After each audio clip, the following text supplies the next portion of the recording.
Albernaz. Bom dia. Meu nome é Dr. Albernaz, não é Marcondes, tudo bem? Eu queria apresentar, hoje nós vamos ter uma aula diferente. A professora Adriana Sanudo, que é bacharel em estatística, tem mestrado em estatística em 2000 no Instituto de Matemática do IME, da USP, tem doutorado em saúde coletiva na Universidade Federal de São Paulo, na Escola Paulista, atua em bioestatística desde 1999, prestando consultoria em trabalhos científicos, e desde 2011 dá aula de estatística no Departamento de Medicina Preventiva da Escola Paulista de Medicina. Atualmente ministra aulas na graduação e na pós-graduação do Programa Coletivo de Saúde Coletiva da Unifesp. Professora Adriana, com esse currículo pesado assim, a gente até tem que botar um terno para assistir a aula. Aqui toda hora. De forma nenhuma. Imagina. Antes de mais nada, bom dia, prazer em conhecê-los, tudo. Eu conversei com o Dr. Marcondes, tudo, e daí a gente combinou para eu falar um pouco de bioestatística para vocês. E daí, então, na aula de hoje, eu preparei para a gente ver tipos de estudo. Eu vou falar um pouquinho da análise descritiva e da análise inferencial. E depois, daí, para a próxima vez, daí eu pensei da gente ver os artigos que o Dr. Marcondes me mandou, que daí, assim, a gente pode ler juntos, ou eu vou ir passando a parte da análise estatística com vocês. Então, aí o que eu ia falar é, se vocês tiverem dúvida, ou se vocês acharem que o ritmo não está certo, ou que não era isso que vocês esperam, daí vocês podem me falar tudo para a gente acertar se eu estou sendo básica demais ou se eu não estou correspondendo ao que vocês imaginam. Eu vou compartilhar a tela aqui, posso? Claro. Aqui. Então, daí, o que eu preparei para hoje, então, daí a primeira coisa é situar o que é a estatística, né, e por que a gente estuda estatística. Aí eu preparei para a gente discutir um pouco dos tipos de estudo, e daí, que nem eu disse, análise descritiva e falar de teste de hipótese e valor de P. E daí, então, aqui, para a gente começar, então, eu queria só fazer uma introdução, né, do que é a estatística, né, então, a estatística é um campo de estudo que vai produzir metodologia para basicamente 3 coisas: para ajudar o pesquisador na hora de fazer o planejamento da sua pesquisa, e isso daí entra com a parte tanto do planejamento quanto com a parte de amostragem, para saber quantos indivíduos vão ser amostrados, de que forma é o melhor planejamento para a gente conseguir atingir esses objetivos. E depois daí que a gente já coletou os dados, tudo, então ela entra com a parte inicial da análise estatística, que é a parte da estatística descritiva, que é uma parte em que o pesquisador vai conhecer os seus próprios dados. Então, é uma análise exploratória, que ela tem por objetivo, né, fazer com que o pesquisador consiga organizar e resumir os seus dados. E esses dados podem ser gerados tanto por classificação, como por contagem ou mensuração. E daí, num passo posterior, daí então tem a parte da estatística inferencial, que é onde a gente vai fazer inferências a respeito daquela amostra que a gente coletou. Isso significa o quê? Significa que eu estudei uma parte da população e eu quero generalizar esses resultados que eu vi em uma parte da população que eu vi numa parte da população na minha amostra, que eu quero generalizar isso para a minha população. E daí, então, por que a gente estuda estatística, né? Por que a estatística tem tido aí um destaque aí na área da medicina? Então, porque a estatística vai nos permitir quantificar esses resultados que foram obtidos no estudo, a estatística que lida com essa variabilidade na hora de tomar decisões. Além disso, que nem eu acabei de falar, que ela vai estender essas conclusões baseadas em uma pequena parcela para um grupo maior de onde ela veio, e que daí a gente tem uma margem de erro pequena e conhecida. Uma margem de erro, por quê? Porque eu trabalhei com uma amostra, então a estatística espera que tenha um erro amostral, e daí a gente estima esse erro, ou a gente quantifica de quanto que é esse erro que eu cometo pelo fato de estar trabalhando com uma amostra. E, além disso, ela vai quantificar a incerteza na minha tomada de decisão, que isso é feito através do estudo de probabilidades. E daí, então, qual que é o conceito fundamental aí de estatística? Eu diria que são dois. A primeira coisa, que a gente trabalha em estatística com variável. O que é uma variável? É uma característica de interesse que vai ser medida ou observada em cada indivíduo da amostra ou da população. Então, o que significa isso? Quando eu estiver fazendo a minha pesquisa no meu questionário ou na minha tela de entrada de dados, vai ter o quê? Vai ter uma pergunta, qual que é a sua idade? E isso daí, em estatística, significa que eu estou quantificando a minha variável idade. Pode ser dada em anos, em meses, em dias. Depois daí, por exemplo, uma outra pergunta, quantas pessoas há na sua família? E daí tem lá uma variável lá no meu banco de dados que se chama número de pessoas na família. Assim como para renda, para se você tem emprego fixo e qual que é o seu estado civil. E daí vocês podem perceber que daí entra o segundo conceito, que eu diria que é o fundamental aí para a gente entender análise estatística, que é a classificação de variáveis. Então, vocês viram que, por exemplo, a idade, ela é uma quantificação. Por quê? Porque ela tem uma unidade de medida. Isso daí significa o quê? Então, que ela é uma variável do tipo quantitativa contínua. Quantitativa ou numérica, muitas vezes a gente diz. E daí isso significa o quê? Que ela é uma contínua porque eu posso, nessa minha unidade de medida, que eu posso ter pego em anos, eu posso refinar essa minha escala de medida, e isso daí pode ser o quê? Pode ser dado em meses, em dias, em horas, ou seja, ela tem um contínuo de valores. Diferente do número de pessoas na família, em que eu espero o quê? Em que eu espero que a minha resposta ela seja números inteiros. Inteiros no sentido de que na minha família pode ter só um indivíduo, pode ter 2 indivíduos, 3 indivíduos, ninguém tem 1 indivíduo e meio. Ou é 1 ou é 2. Então, isso daí é uma variável quantitativa também, só que essa daí a gente chama de discreta. Já a renda familiar, ela poderia ser tanto contínua, como também poderia ser dada em categorias. E daí, então, vem o segundo tipo aí de variável, que são as variáveis categóricas, que daí a gente tem aquelas categóricas que são só para nomear as minhas categorias, por exemplo, estado civil, pode ser solteiro, casado, divorciado, viúvo.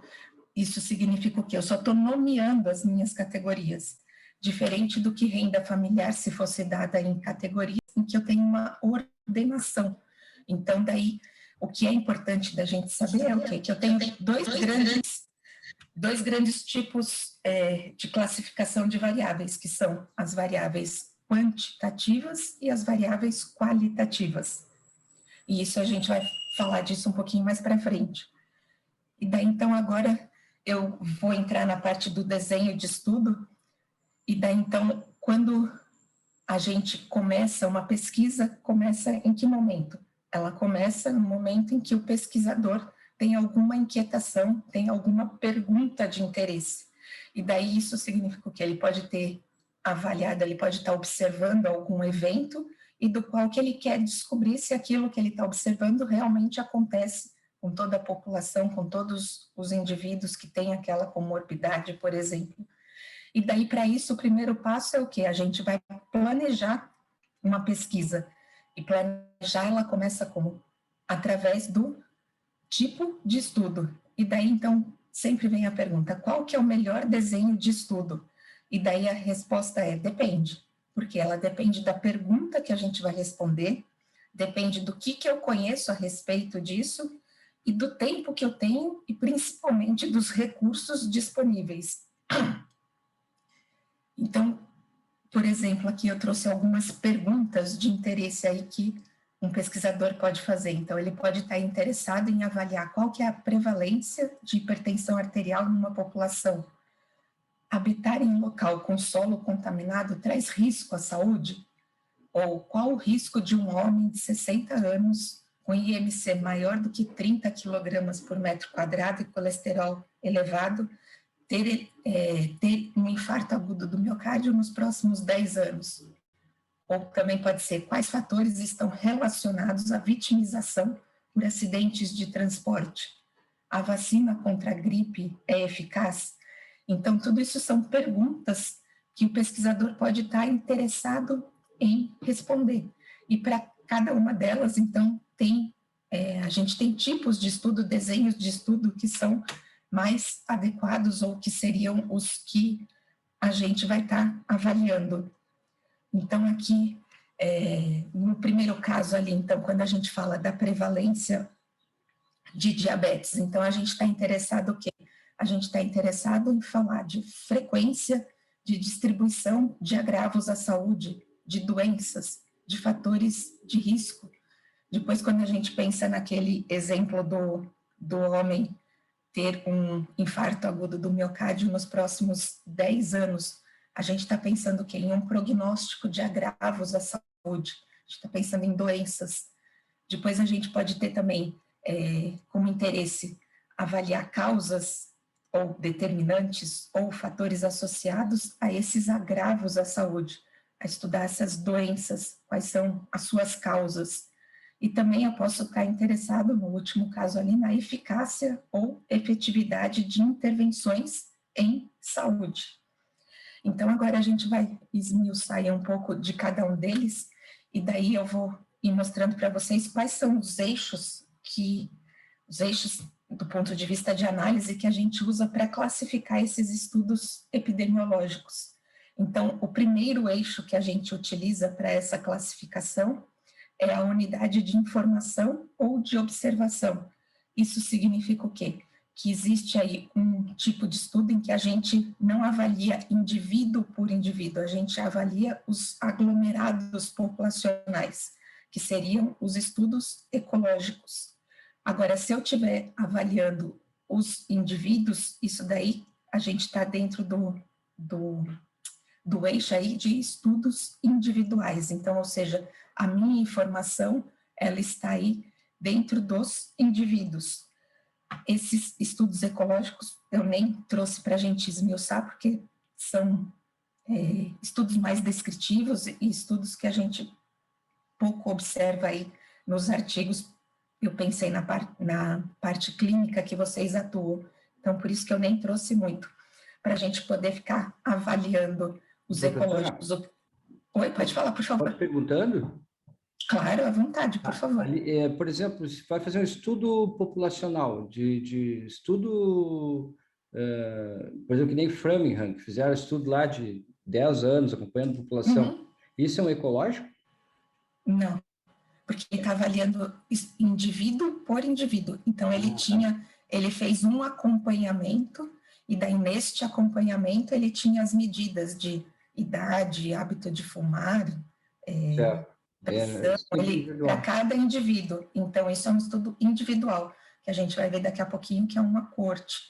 E daí no ecológico significa o quê? Que eu tenho, por exemplo, os dados de uma população, ou os dados que alguém mostrou em uma pesquisa lá, que é o consumo de sal em um mês, por exemplo. E daí os índices pressóricos de uma população, de um grupo de indivíduos. Então, isso são o quê? São aglomerados, que a gente diz, aglomerados populacionais, por conta do quê? De que eu não tenho a relação de que aquele indivíduo comeu aquela quantidade de sal e ele tem este nível de pressão. Eu só sei que o que naquela população tem essa quantidade de sal ingerida em média, e eu sei o quanto que é, em média, o nível pressórico dessa população. Então, são aglomerados de informação. Por exemplo, ingerir fibra e presença de varizes na população com consumo de fibra entre africanos e americanos, por exemplo.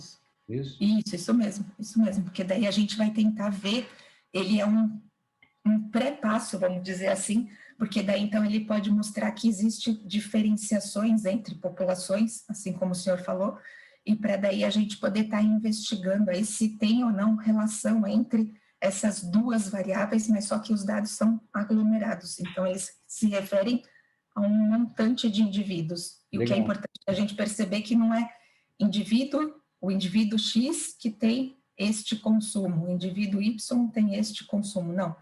Está um aglomerado, eu não sei se aquele indivíduo ingeriu realmente aquela quantidade de sal ou vice-versa. Ok, obrigado.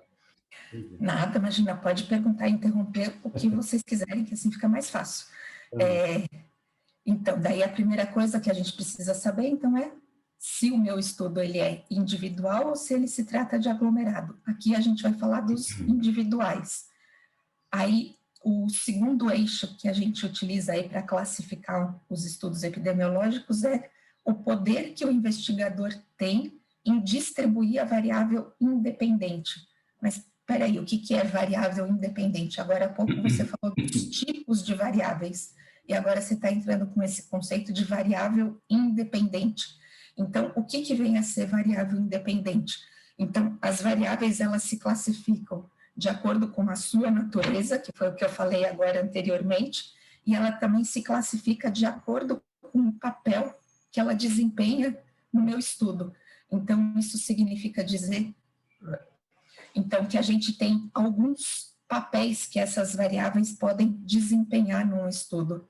Então, a gente diz que as variáveis podem ser do tipo resposta ou dependente, ou variável explicativa ou independente. Então, o que é uma variável resposta? Vai ser aquela variável que eu vou explicar no meu estudo. Então, por exemplo, o que influencia na perda de peso? A minha resposta é a perda de peso. E daí, então, eu vou avaliar o quê? Por exemplo, se o sexo interfere, eu vou avaliar se o hábito de fumar interfere nessa perda de peso. Então, essas variáveis, elas são as variáveis explicativas. Então, são as variáveis que podem influenciar a minha resposta, que é isso que eu quero avaliar num estudo.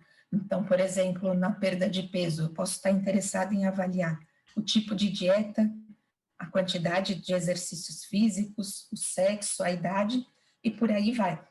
Então, as variáveis, elas desempenham aí papéis diferentes dentro do meu estudo. Então, às vezes eu posso ter que uma variável, em um estudo ela foi uma variável resposta, e em outro estudo ela pode ter sido a minha variável explicativa. Depende do foco do meu estudo, daquilo que eu estou interessada em avaliar. Então, aqui eu trouxe para vocês só que às vezes a mesma coisa recebe nomes distintos, mas que estão significando a mesma coisa. Então, em estatística, a gente chama a variável de independente, de preditora, de explicativa. E também essa é o que a gente chama de variável explicativa, e aí a minha variável resposta ou dependente. Em epidemiologia, as variáveis explicativas, os epidemiologistas se referem a elas como sendo variáveis de exposição.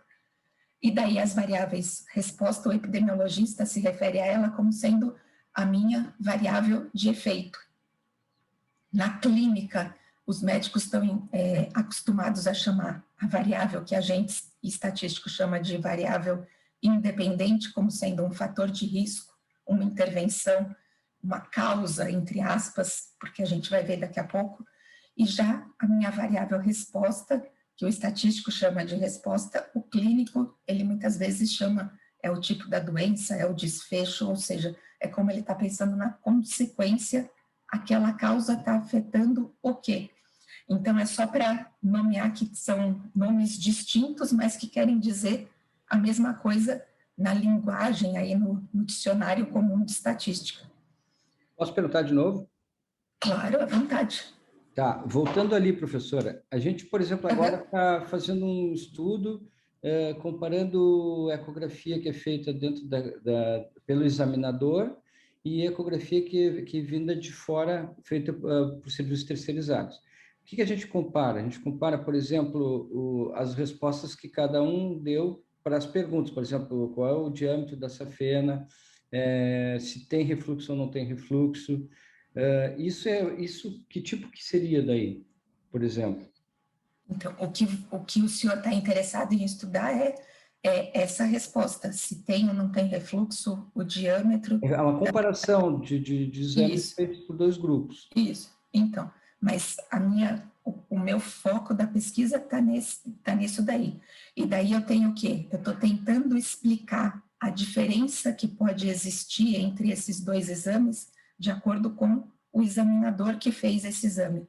Esse estudo é o que a gente chama aí, que é um estudo de reprodutibilidade, né? Então, a gente quer ver se no mesmo exame, duas pessoas distintas, elas têm uma concordância. Eu quero ver se existe uma concordância entre esses examinadores. Mas, então, daí o foco, a minha variável resposta é o que eu estou medindo. E daí eu estou tentando explicar a variabilidade existente aí nessas medidas, e um dos fatores que pode ser por conta do examinador que fez o exame. Ou também poderia ser o quê? Porque o dia, não sei no estudo de vocês, mas às vezes eu estou imaginando como é um serviço de terceiro e o exame que o próprio examinador faz, que o próprio pesquisador faz, então pode ser o quê? Pode ser o dia diferente, pode ser que naquele momento o tempo é diferente, então eu vou tentar explicar. Tem a forma de detecção de refluxo, a compressão que é feita com a mão, que é feita com valsalvas, feita com cups, mas isso... O horário do exame, né, Bernas? Hã? O horário do exame muda muito. O horário do exame, sim. A gente está... Eu só queria saber se isso seria variáveis de resposta, é isso? Não, a variável resposta é a medida, porque o interesse de vocês quando faz o ultrassom é medir esqueci, o diâmetro da veia, meu interesse é esse daí agora. Agora, eu quero explicar essa diferença que existe entre essa variabilidade que pode existir, porque são dois exames distintos, então eu quero explicar essa variabilidade de acordo com todas essas características que o senhor falou.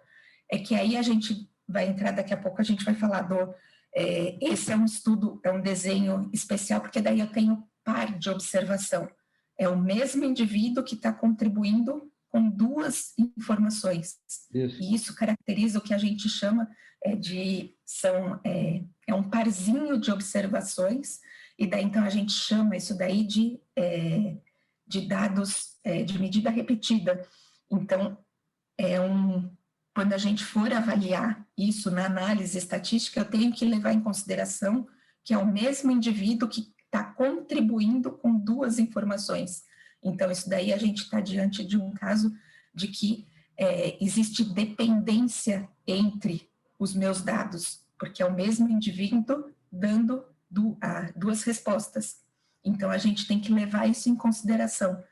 E daí, então, só a título de curiosidade, nesse estudo, então, o que a gente faz quando a gente está avaliando concordância, né? Então, se for uma variável quantitativa, então a gente mede isso através do que a gente chama de correlação intraclasse, que é uma forma de eu quantificar a dependência, a força da relação entre esses dois examinadores. Ou seja, daí a gente consegue quantificar e depois existe critérios de classificação, se ela for até 80%, daí a gente diz que é uma concordância alta.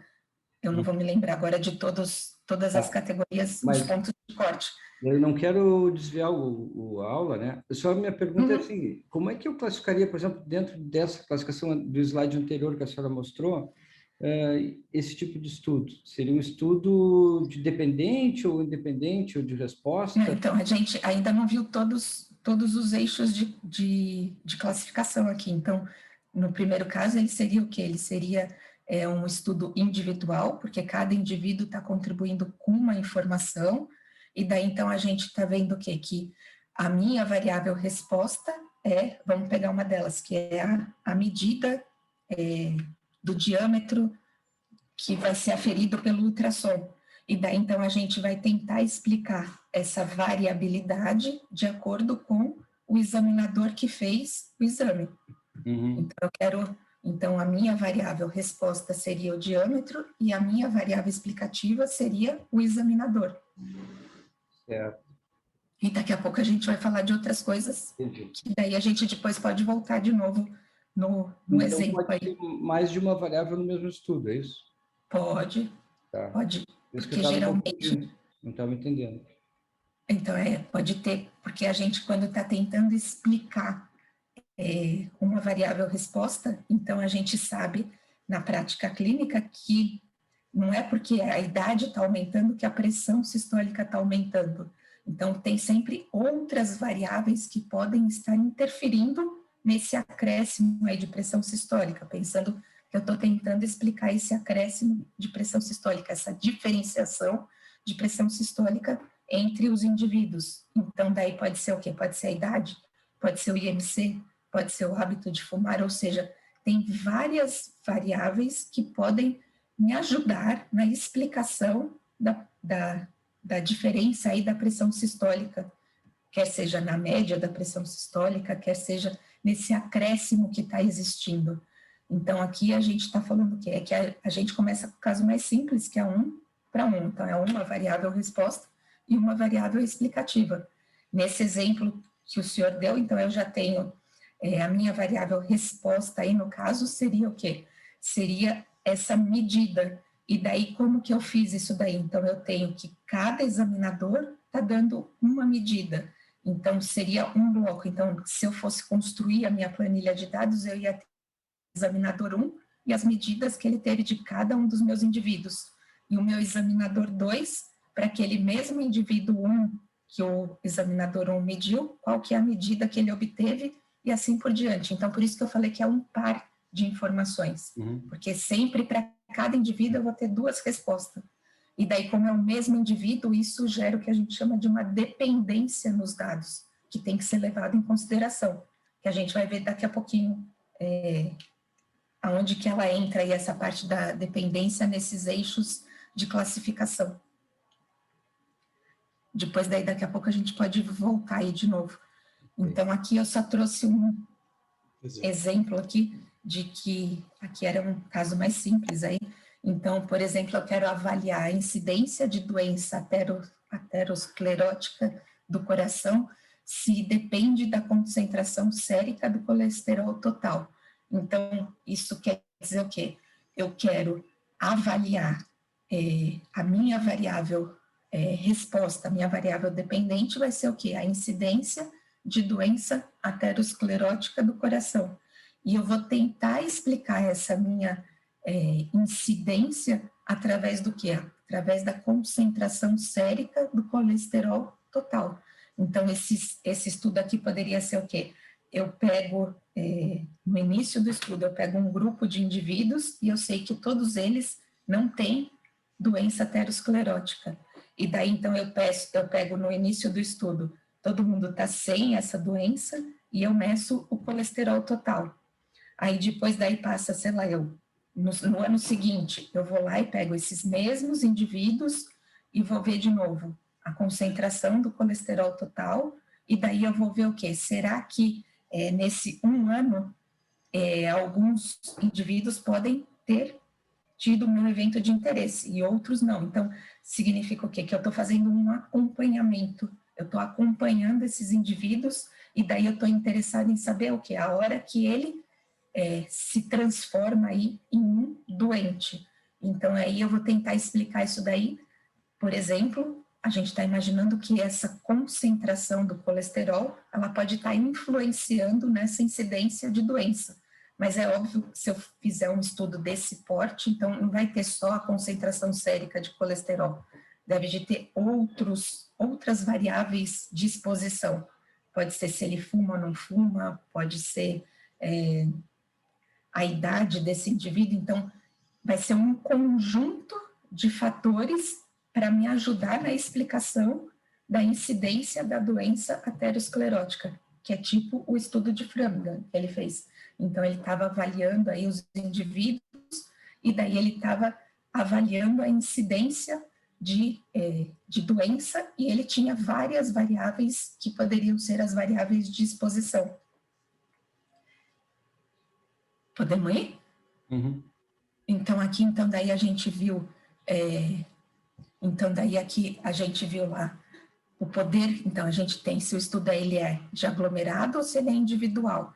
Então, a gente tem o poder que esse investigador tem em distribuir a variável independente. Isso significa o quê? Se ele pode decidir ele, entre aspas, ele pode decidir se aquele indivíduo vai fazer parte do grupo experimental ou do grupo de intervenção. Isso daí a gente chama de um desenho, de um estudo experimental. Já se ele não pode decidir aquele indivíduo vai fumar, aquele indivíduo não vai fumar, então a gente está diante do quê? De um estudo observacional. Então, os estudos experimentais são aqueles em que o pesquisador ele pode interferir na minha variável explicativa. Já no estudo observacional, ele só vai observar, porque essas características já estão a priori distribuídas na natureza, na minha população. Então, ou seja, não é que eu vou fazer um estudo que eu quero avaliar se o hábito de fumar interfere aí na doença aterosclerótica. Eu não vou poder falar para o indivíduo que não fuma, falar, a partir de hoje o senhor vai fumar. E aquele indivíduo que não fuma, eu falar, a partir de hoje o senhor não fuma mais. Por quê? Porque isso é um hábito que a pessoa já tem, alguma coisa que ela já tem. Então, isso vai caracterizar o quê? Um estudo observacional. Já um estudo experimental é aquele controlado, aquele que pode ser controlado pelo pesquisador. Então, aqui, a gente tem que os estudos experimentais, eles são empregados aí apenas no estudo de tratamentos ou prevenções. Já quando a gente estuda causas de doença, pensando na causalidade, na etiologia, então, por razões éticas, ele só pode ser feito por meio de estudos não experimentais. E que tipos de... Daqui a pouco a gente vai falar dos tipos. Antes disso, eu pensei em falar da relação temporal entre as variáveis dependente e independente. Então, quando eu parto da minha variável independente, então isso significa o quê? Que eu estou diante de um estudo prospectivo. Então, significa dizer o quê? Aquele exemplo, eu parti do início que ninguém tinha aquela doença, e eu comecei a acompanhar esses indivíduos para ver o momento em que ele vai se transformar, que ele vai virar um doente. Então, isso a gente está diante de um estudo prospectivo. Já se eu parto da minha variável resposta, da minha variável dependente, isso significa o quê? É um estudo retrospectivo. Significa o quê? Eu já sei que aquele indivíduo está doente, e daí eu quero avaliar, eu quero entender por que esse indivíduo está doente. Então, eu vou perguntar exposições que ele pode ter tido para explicar o fato dele estar doente hoje. Agora, quando eu tenho que tanto a minha variável resposta quanto a minha variável explicativa, elas são coletadas simultaneamente, a gente está diante dos estudos transversais. Então, isso significa o quê? Que quando eu parto da exposição para o efeito, isso é o quê? Aqui é a minha linha do tempo, né? Então, quando eu parto da exposição para avaliar o efeito, isso é o que a gente chama de um estudo prospectivo. Já se eu parto do efeito para avaliar a exposição, eu quero explicar esse efeito a partir de exposições pregressas, isso a gente está diante de um estudo retrospectivo. Já se eu coleto as duas informações ao mesmo tempo, a gente está diante de um estudo transversal. E daí, então, aqui é o propósito geral do estudo. Então, se eu quero... os estudos podem ser descritivos, que são os exploratórios, que seriam esses ecológicos, e também daí a gente pode ter os estudos analíticos, que nos ecológicos seria se eu tenho uma medida de variável independente, naquele caso que eu falei lá de ter os níveis de pressão sistólica e a quantidade de sal ingerida. Então, daí, neste caso, eu estou diante de um estudo que eu estava tentando explicar aquele nível pressórico de acordo com a quantidade de sal ingerida. Mas o nosso foco aqui vai ser mais nesses estudos individuais. E daí, então, a gente vai ter aí, a gente vai ver que para esses estudos individuais, o que é importante da gente saber é se tem ou não grupo de comparação.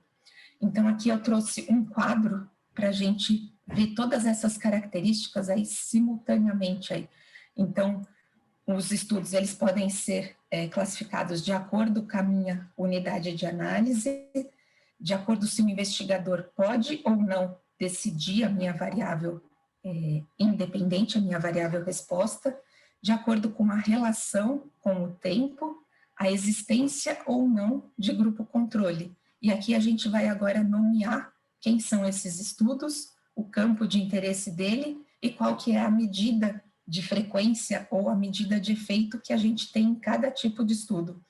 Então, aqui a gente vai estar diante dos estudos individuais, que eles podem ser classificados em estudos observacionais e experimentais, os observacionais ou não experimentais.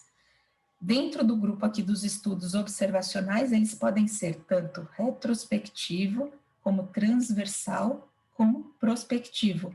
Já nos estudos experimentais, a gente sempre tem estudos prospectivos. Aí vamos pegar aqui o caso de um estudo não experimental retrospectivo. Se eu não tiver uma variável ou um grupo de controle, então a gente está diante do quê? De um estudo de casos, série de casos, que daí o meu interesse aqui vai ser o quê? Eu quero descrever esse grupo de casos. E daí aqui a minha medida de frequência ou a minha medida de efeito vai ser o quê? A proporção de exposição pregressa. E pregressa por quê? Porque eu estou pensando aqui que eu estou num estudo que eu estou avaliando o que veio antes dele ser doente. Agora, se eu tiver aqui ainda dentro desse caso aqui de um estudo observacional, retrospectivo, e que eu tenho um grupo controle, então isso daqui a gente vai chamar de um estudo analítico, que vai ser o caso aqui do estudo do tipo caso-controle, que esse tipo de desenho a gente usa para falar de etiologia, de associação de doenças, e que a minha medida de frequência ou a minha medida de efeito vai ser o odds ratio. A gente vai depois esmiuçar cada um desses estudos aqui que estão em vermelhos, aqui a gente vai falar um pouco deles. Aqui é só para a gente entender o formato geral aí de como que a gente classifica esses estudos. Então vamos para o próximo, um estudo individual, que é observacional, transversal, porque as duas coisas vão ser coletadas juntos, simultaneamente. Se eu não tiver um grupo controle, então isso significa que eu estou diante de um estudo de prevalência, que era aquele caso que eu queria saber qual que é a prevalência de diabetes numa determinada população. Então, o campo de interesse desses tipos de estudo é o que a gente chama da magnitude de ocorrência, e a gente avalia a minha medida de frequência vai ser a prevalência, a proporção, que a gente chama em estatística. Se eu estiver diante de um estudo analítico, que significa que ele tem um grupo controle, então ele pode ser um estudo de prevalência, mas que eu também estou interessada em avaliar associações. Associações para eu poder ver o quê? Se existe uma associação entre o sexo do paciente e o diabetes. Eu posso estar interessada em avaliar a faixa etária com o diabetes. Então, isso daí a gente chama que é um estudo em que a gente vai estar medindo aí razões de prevalência, ou às vezes a gente faz essa quantificação através do próprio odds ratio. E daí aqui eu só vou chamar a atenção, e depois a gente vai falar de novo, que quando eu estou diante de um estudo transversal, a gente não consegue avaliar causas e efeitos, porque eu não sei, como eu peguei as duas variáveis simultaneamente, então eu não sei se uma coisa causa a outra, ou o que veio antes, que a gente diz, né? Nesse caso do sexo, ok, daí a gente até saberia, mas às vezes a gente pode estar falando de que se ele tem ou não, sei lá, pressão alta, ou se ele tem ou não tem o colesterol elevado. Então, eu não sei se foi o colesterol que fez aparecer o diabetes, ou se o diabetes que fez o colesterol ficar aumentado, por exemplo. Ainda aqui no desenho de estudos individuais, que são aqui os observacionais, os prospectivos. Então, ele vai ser descritivo quando eu estou avaliando um estudo de incidência, que pode ser o curso clínico ou o prognóstico de uma doença. e daí a gente vai estar falando de incidência, que é a aparição de novos casos. Agora, se eu tenho um grupo controle, então aqui a gente vai estar diante de um estudo prospectivo, que a gente chama em estatística de longitudinal, porque é o mesmo indivíduo que vai fornecendo informações ao longo do tempo, e daí nesse estudo a gente está interessado em ver etiologia e associações, e isso a gente quantifica através do risco relativo, do risco atribuível, e que às vezes até o próprio odds ratio pode estar estimando o meu risco relativo, mas a mensagem é o que? O risco relativo. O risco sempre é uma medida de incidência, é uma medida que está quantificando a força da associação de duas variáveis num determinado espaço de tempo. Então, eu sempre tenho uma unidade de tempo acompanhada para a medida desse risco. Então, eu vou falar o risco do paciente ir a óbito, ter uma recidiva do câncer em 10 anos, em 5 anos. Então, sempre eu tenho uma unidade de tempo associada a essa minha medida de risco. Já no caso dos meus estudos experimentais, então, que vai ser o que? Um estudo prospectivo, então ele vai ser o que? Um estudo analítico, porque ele tem sempre um grupo controle. E aí a gente está diante do ensaio clínico randomizado, que é o top lá dos estudos, lá que é o padrão ouro dos estudos. E daí, nesse tipo de estudo, a gente está interessado em avaliar a eficácia, a efetividade de intervenções, pode ser curativa ou preventiva. E daí a gente quantifica isso daí a partir do quê?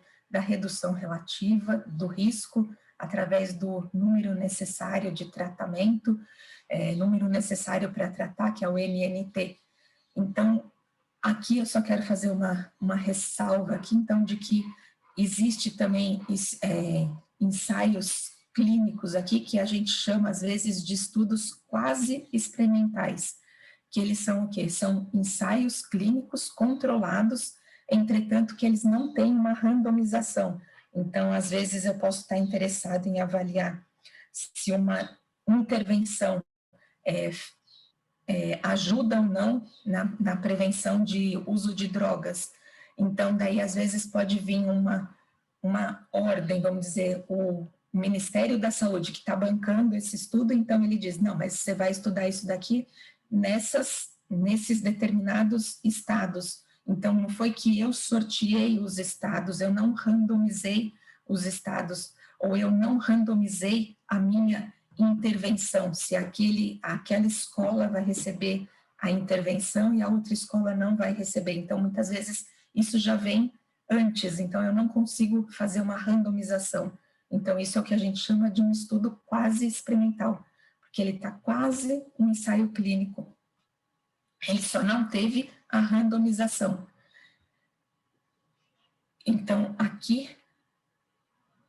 agora a gente vai falar um pouquinho de cada um desses tipos de estudo aí. Então, vamos falar aí, o primeiro caso aí, então, que eu trouxe vai ser o que? Um ensaio clínico casualizado ou randomizado. Então, do que a gente parte? Então, a gente vai ter um grupo de indivíduos que leram lá o meu termo de consentimento livre e esclarecido, e daí esses indivíduos aqui, eles concordaram em fazer parte do meu estudo, e daí então eles vão ser randomizados, ou seja, eles vão ser sorteados para que grupo que eles vão fazer parte. Se vai ser o meu grupo dos expostos, ou seja, se ele vai ser parte do meu grupo de intervenção, ou se ele vai ser do meu grupo de não expostos, que vai ser o meu grupo controle. E daí o que eu estou fazendo? Eu estou partindo da minha exposição e eu vou ver o quê? Eu vou ver o meu desfecho. Então, eu estou partindo do momento de agora e estou avaliando o futuro. Ou seja, antes do início do estudo, ninguém tinha aquele desfecho de interesse. E daí, então, o que pode acontecer? No meu grupo de expostos, eu posso ter o quê? Lá no meu futuro, quando acabar o meu estudo, eu posso ter aqueles que desenvolveram o meu desfecho e aqueles que não desenvolveram. E a mesma coisa acontece o quê? Acontece aqui nos não expostos. eu tenho o quê? Que alguns podem ter desenvolvido a minha doença de interesse, o meu desfecho, e outros podem não ter desenvolvido. E daí, a partir daqui que a gente vai fazer a análise dos dados, a partir dessa informação de exposição e de desfecho que eu vou conseguir avaliar.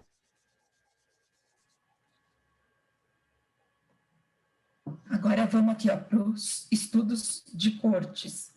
Então aqui o que é uma corte, né? Então uma corte nada mais é do que um grupo de pessoas, e esse nome aí ele vem que antigamente lá os soldados romanos eles se vestiam todos iguais, então eles faziam um grupo de pessoas, então eles chamavam isso de uma corte, então por isso que vem esse nome aí, corte. E daí o que acontece? Nesses estudos de corte, que eles podem ter diferentes graus de exposição e interesse para o pesquisador, e que ainda todos esses indivíduos, assim como no ensaio clínico, eles não têm o meu efeito de interesse, no momento que eles vão ser incluídos no estudo. Então, significa o quê? Que eu tenho uma população, e daí dessa minha população eu vou tirar o quê? Eu vou tirar uma amostra, nessa minha população eu tenho tanto os expostos quanto os não expostos. E daí eu vou tirar o quê? Uma amostra entre os expostos e uma amostra entre os não expostos. E daí então o que eu vou fazer? Esse meu grupo de expostos, que vai ser o meu grupo que eu estou interessada em explicar, e daí então eu quero ver o quê? Eu vou ver no futuro qual que vai ser o desfecho disso daí. Então daí eu vou ver o quê? Se depois de um determinado período de tempo, quem ficou doente, quem não ficou doente. E a mesma coisa no meu grupo controle, que são os não expostos. Aí eu vou ver depois de um período de tempo quem ficou doente e quem não ficou doente.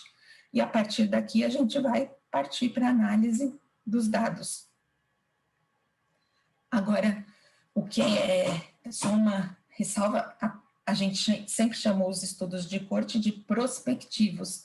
Entretanto, existem aquelas cortes históricas que são, que se a gente for olhar a rigor, seria um estudo retrospectivo, mas ainda assim ela significa uma corte, por quê? Porque a gente vai avaliar coisas anteriores, mas que daí a gente sabe o quê? A gente sabe que daqui poderia ter começado o meu estudo e eu vim para ver a hora que teve esse desfecho. Então, por isso que ainda assim a gente chama de uma corte.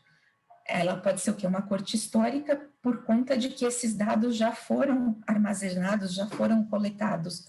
Por exemplo, quando a gente fala de mortalidade neonatal. Então, daí o que eu sei? Eu sei o quê? No meu grupo de recém-nascidos, todo mundo nasceu naquele ano, por exemplo, e daí eu posso ter o quê? Eu posso ter o meu desfecho foi o quê? Que ele foi a óbito nos primeiros 28 dias de vida. E daí eu posso estar avaliando essa corte aí de nascimentos, para eu poder estar falando aí de mortalidade neonatal. Então, ou seja, esses dados já estão lá, mas é como se eu tivesse a cada ano vendo todos os nascimentos que ocorreram, quem morreu, quem teve ou não teve mortalidade neonatal, mortalidade nos primeiros 28 primeiros dias de vida. Então, por isso que a gente chama aí de uma corte, apesar de eu estar pegando dados pregressos. Agora, os estudos do tipo caso-controle, como que a gente tem esses, o que significa um estudo caso-controle? Então, a primeira coisa que eu preciso definir aí são o quê? Quem são os casos e quem são os controles. Então, os casos são as pessoas que já têm o meu efeito de interesse, ou seja, são pessoas que já têm a minha doença que eu vou estar avaliando. Então, ela já apresenta o meu efeito aí, ela já tem esse efeito no momento que eu vou incluir esse indivíduo no meu estudo. Já os controles são pessoas que não têm aquele meu efeito de interesse, no momento em que os casos são incluídos no estudo, ou seja, eu tenho que coletar no mesmo período de tempo os casos e os controles. Então, um estudo caso-controle. Então, o controle, ele pode ser o quê? Ele pode ser um indivíduo que não tem, ele pode até ser um doente para alguma outra coisa, mas ele não tem aquele efeito que eu estou estudando. O que tem que ficar claro é o quê? Ele é controle no sentido do quê? Ele é controle para aquela doença que eu estou estudando, para aquele efeito que eu estou estudando. Então, como que fica... o que a gente investiga nesse tipo de estudo? É se os casos vão diferir dos meus controles na proporção de pessoas que tiveram a exposição de interesse no passado.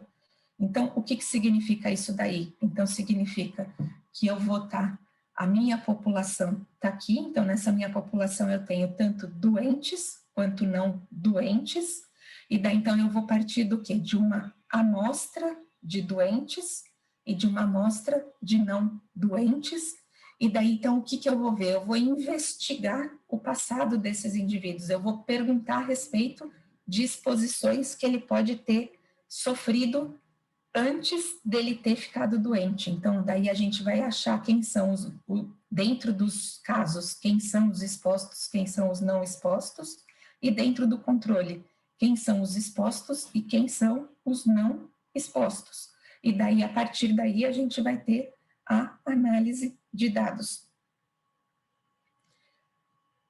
Agora, aqui falando dos transversais.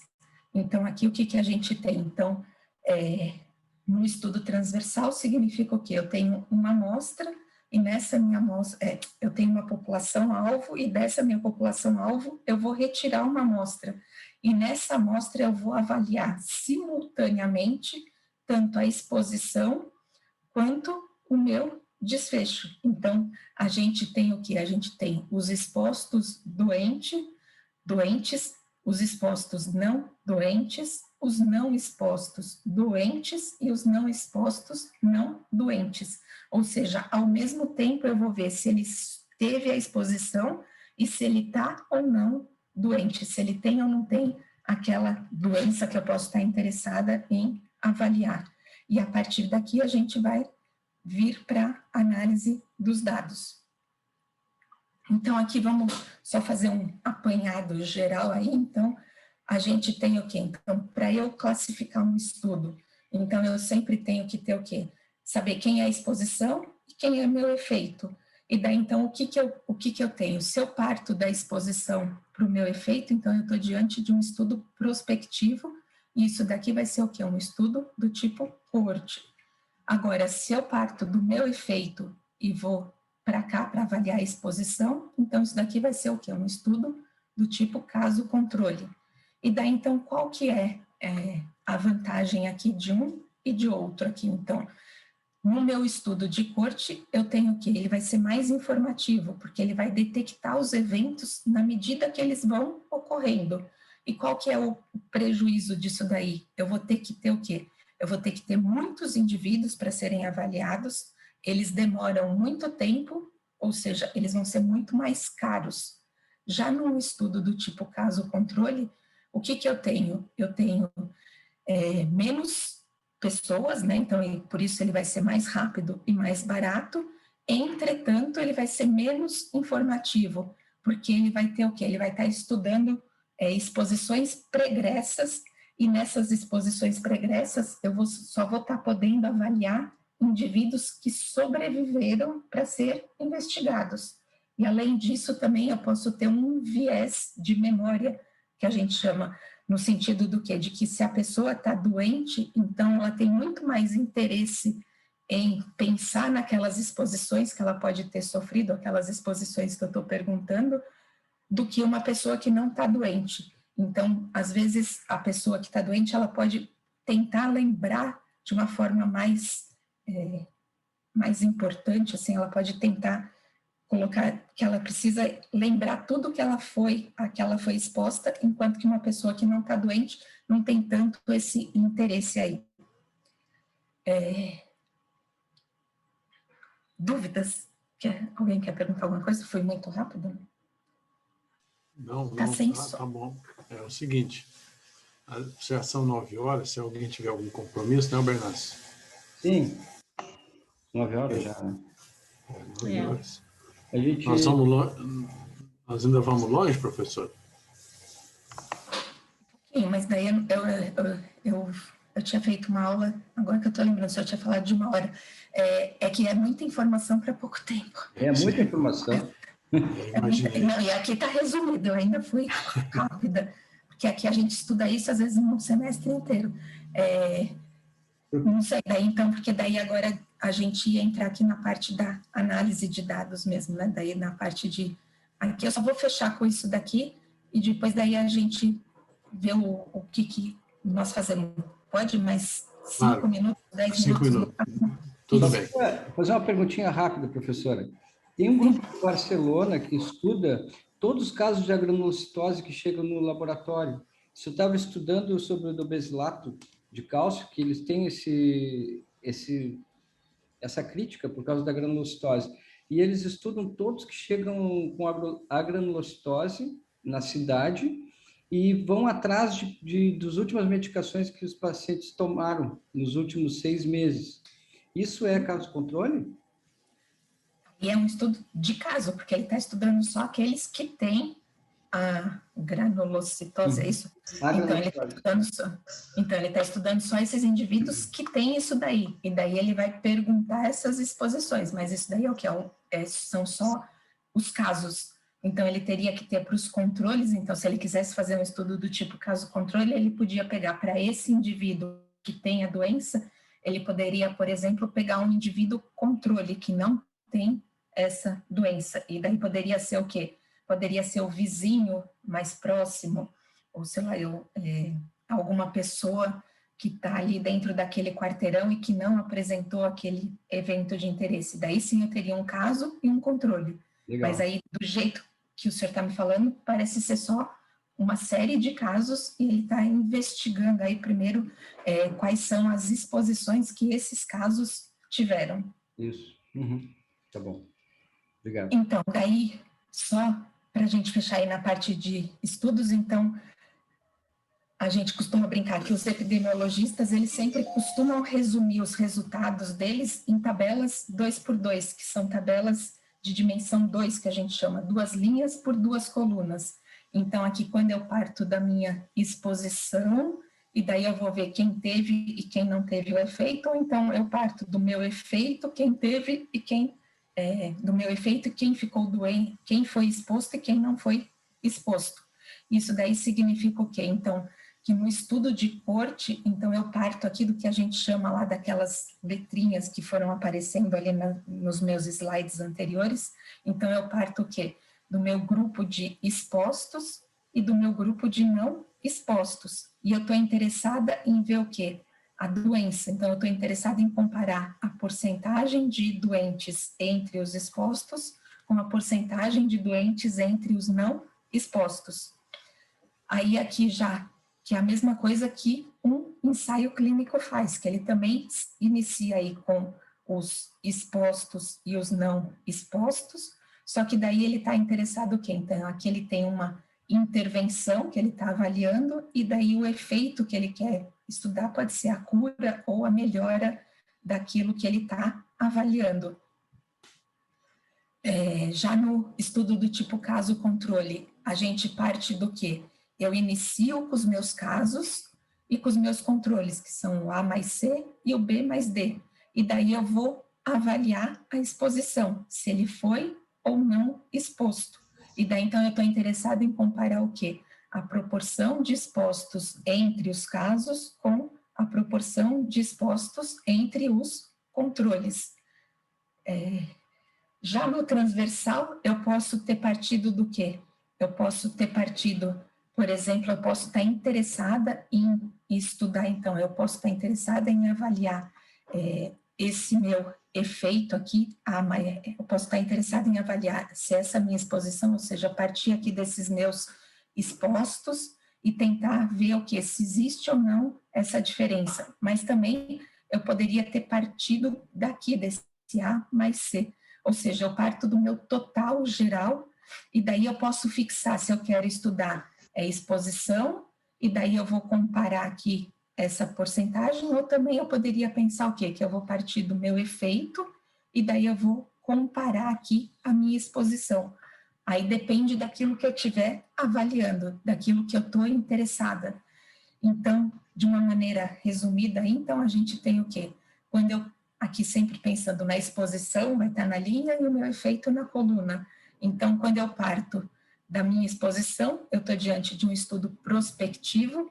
Quando eu parto do meu efeito, eu estou diante de um estudo retrospectivo. E daí, quando eu parto das duas coisas simultaneamente, eu estou diante de um estudo transversal. Muito bem. Daí a gente ia começar outra coisa aqui. Adriana, primeiro, assim, realmente é muita informação para um momento só, né? Assim, para a gente que é médico de consultório, de clínica, todo mundo aqui não tem ninguém ligado à área acadêmica assim tão intensamente, até onde eu sei, né? Tem o Albernaz que publica, o Álvaro também, a Daiane e a Fernanda, mas assim, de uma maneira geral, a gente mais trabalha na interpretação dos artigos, vendo o que é bom e o que não é bom para ler, porque tem muito lixo, né? Então, assim, o objetivo maior era dar um conhecimento da estatística para a gente entender. Aquele quadro geral que você colocou lá dos estudos, eu acho que foi o melhor quadro até agora, volta bem, esse aí, ó, opa, esse. Esse, assim, para a gente ter uma noção. Agora, a gente precisava ter algum texto para leitura. Se você tiver algum artigo assim que consiga dar essa visão geral, ou um livro, eu já pedi livro para estatística, eles mandam entregar um livro dessa grossura. Quer dizer, é um livro de consulta, né? A gente quer uma coisa assim, para a gente ter uma leitura rápida e ter sempre isso na cabeça. Saber diferenciar um estudo de caso controle de um coorte. O randomizado é mais fácil de identificar, né? Porque já vem escrito em cima e tal. Mas, assim, saber a credibilidade daquele estudo. O grande objetivo do nosso, eu acho, eu estou entendendo, desse grupo de estudo nosso, é a gente ter esse conhecimento mínimo para não ficar falando bobagem, para não interpretar errado, para ver a estatística de uma maneira assim mais até explicativa, porque a estatística não é uma coisa fácil de entender, né? De forma nenhuma. Eu já fiz uns 2 ou 3 cursos de estatística nas minhas pós e eu confesso a você que não sei nada. Assim, tenho um conhecimento mínimo e tal. Então, eu acho que o objetivo de hoje foi cumprido. Você deu essa mensagem para a gente. Eu acho que um material teórico, né, Albernaz? Álvaro, se você concorda, Ótimo. tiver um material teórico, assim, às vezes um artigo, algum texto que ela tenha explicando onde a gente busque isso, porque está certo, vai na internet, no Google acha, mas às vezes orientado por você a gente ficaria mais satisfeito. Mas era isso que eu tinha que falar. Eu acho que por hoje o objetivo tá cumprido. Então, aí a única coisa, por exemplo, vocês podem pegar estudos de vocês que vocês têm interesse e a gente pode discutir, por exemplo, na semana que vem, ou não sei quando vocês quiserem, se quiserem, lógico, para a gente discutir e tentar ver. Que eu queria alguma coisa que é de vocês. Então, eu tenho aqueles que o senhor me mandou, que é o ensaio clínico, o caso controle, agora a corte. Eu mandei 2 artigos para eles. Isso. Bernardo, se você quiser mais um para ela, assim, a gente estudar junto, eu posso disponibilizar, ou ela mesma pode disponibilizar no e-mail os artigos para a gente ter uma leitura, conhecer o artigo e ela explicar semana que vem o que é um risco relativo, o que é os dados do ensaio clínico, o P, né? O P é uma coisa muito importante, por que ele é sempre 0,05. Então... cálculo de amostra também é uma coisa que eu interesso. Isso aí é o pé de guerra. Isso cabe uma CPI. Essa pergunta é difícil. Aqui, a mesma pergunta de que eu vou viajar amanhã. Quanto dinheiro eu vou? Exato. Aí depende da onde eu vou, de que forma que eu vou. Aí você foi no fundo do poço agora. Não, tá bom. Desculpa, então. Não, dá para a gente falar, mas é uma coisa que daí é fora de tudo isso daqui, porque depende de muitas coisas. Legal. Bom, assim, eu acho que foi super produtivo, tá? Muita densidade de assuntos. Eu acho que falo até em nome do Álvaro, da Daiane, da Fernanda, porque O professor Marcondes até ficou admirado, que ele, essa paciência, que ele já sabe tudo isso e diz que não sabe nada. Imagina a gente que não sabe, nem imagina, né? Mas a gente está aprendendo bastante, está sendo muito importante. E eu vou pedir assim, ó, a próxima aula que tiver, não se preocupar tanto em vencer conteúdo. O importante é, se a gente aprender 10%, mas a gente sair com uma coisa assim, pá, isso eu peguei mesmo. É melhor, na minha opinião, do que tentar ver o Exato, campo, concordo também. o todo, e a gente sair assim, com a cabeça, se sacudir e cai as coisas da cabeça, né? Que a gente estava brincando outro dia. De preferência, se a gente puder pegar coisas pontuais, assim, e claro que hoje foi super importante porque tem que se situar dentro disso, né? Aí, mas agora essa próxima aula que a gente vai ter os casos que a gente vai trazer, eu até queria pedir, se fosse possível, a gente está escrevendo agora, atualmente, 3 trabalhos estão sendo escritos e o quarto está sendo montado para ser Desenhado. escrito. Já foi feita até análise estatística, inclusive. Daqui a pouco, esses 4 trabalhos, a gente pudesse... só para dizer, isso aqui é um caso, isso é um caso, sei lá, para a gente... Eu acho que para a semana que vem, a gente tem que estabelecer meta de trabalhar em cima dos artigos, sabe? E que não sejam muitos, né? Porque o Abernathy já falou em 4. Tem mais 2 que eu mandei, então são 6. Eu acho que é muita Não, informação, muito artigo. Os meus 4, um não está nem inscrito ainda. Seria só para falar do modelo, como é que é feito o trabalho, sei lá. Eu vou mandar para a professora, se não se importa, e daí ver se dá para aproveitar, ou a gente seleciona o que for melhor. A única coisa que eu ia falar é de que esses são aqueles tradicionais. E, às vezes, tem estudos que a gente não consegue classificar ele, que ele vai ser uma corte, que ele vai ser um transversal, porque, às vezes, tem mix dessas coisas e, às vezes, ele não tem uma nomeação própria. Então, aqui são os mais tradicionais. Então, muitas vezes a gente fica preocupado, eu preciso dizer se é uma corte, se ele é um transversal, se ele é... Mas daí o mais importante é o quê? Que a gente sempre diz, tanto para o estatístico quanto para o epidemiologista, é saber como que os dados foram gerados, porque daí aí que está a chave do mistério para eu saber o que eu posso falar a respeito disso daqui. Então, daí eu preciso sempre contar para o estatístico como que eu produzi aqueles dados. Então, de que forma que eu obtive aquele meu banco de dados, de que forma que eu consegui aquilo lá, para depois a gente pensar na classificação. Mas pode me mandar, sim, os artigos, e daí a gente pode discutir, pode falar a respeito deles. A gente para aqui, e depois daí, com base neles mesmos, daí eu tento encaixar as outras coisas que eu fiz, que daí eu ia falar um pouco de descritiva, de tabela e gráfico rapidamente, e depois eu ia falar do intervalo de confiança e do valor de P. Mas tudo isso é tópico que a gente aborda, às vezes, num curso inteiro. Eu acho que... A estatística demora 2, 3 horas. Daí. Adriana, o P, por exemplo, a gente pode falar ele junto com um artigo que for citar, sabe? Eu acho que a praticidade aumenta. Eu posso parar e ir colocando o conceito junto com o exemplo, né? Casando as duas coisas. Então, exato. A gente no exemplo, e daí eu dou uma parada e a gente vai e busca o que significa isso. Então, porque eu acho que é uma das formas que a gente tem de gravar quando eu dou aula de estatística, então a gente, depois que faz o apanhado... Vai no artigo e vem na teoria, vai no artigo então, e vem na teoria. A gente vai em um exemplo, no meu caso eu não vou no artigo, a gente vai em exemplos que são tirados de livro ou são inventados, e daí para a pessoa parar e pensar, bom, então eu tô avaliando a relação entre 2 variáveis categóricas com grupos independentes. Então, como que eu faço isso? Que teste que vai ser esse? Vai ser o teste do Q quadrado. E daí, por que é o Q quadrado? E daí vai, ou seja, é o exemplo que vai pedindo a teoria, mas a gente tem que partir de um básico, né, que a gente chama, que tem que ter aquele alinhamento de conceitos iniciais.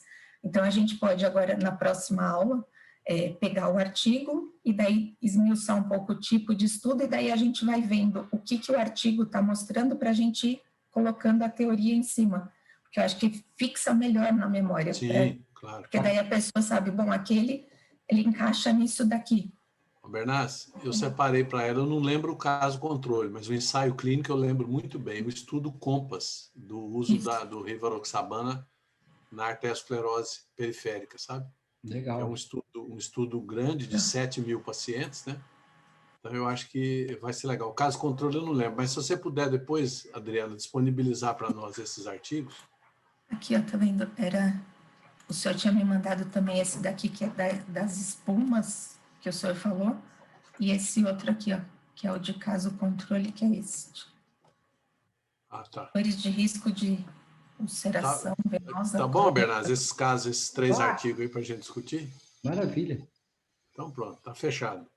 Semana que vem a gente discute isso aí, tá bom, Adriana? Uhum. Mesmo horário? Mesmo horário, das 8 às 9. Ok. Tem que saber da professora, que até agora não respondeu. Então, eu vou ver só, eu preciso só definir, porque daí vai começar o curso da graduação, mas eu não sei se de segunda-feira de manhã a gente vai ter que estar online com eles. Mas daí eu falo já agora, na quarta-feira já vai vir a definição do que a gente vai fazer com os alunos. Você me avisa. O que é? Daí, senão daí pode ser algum outro dia da semana, nesse horário cedo, também pode, se vocês puderem.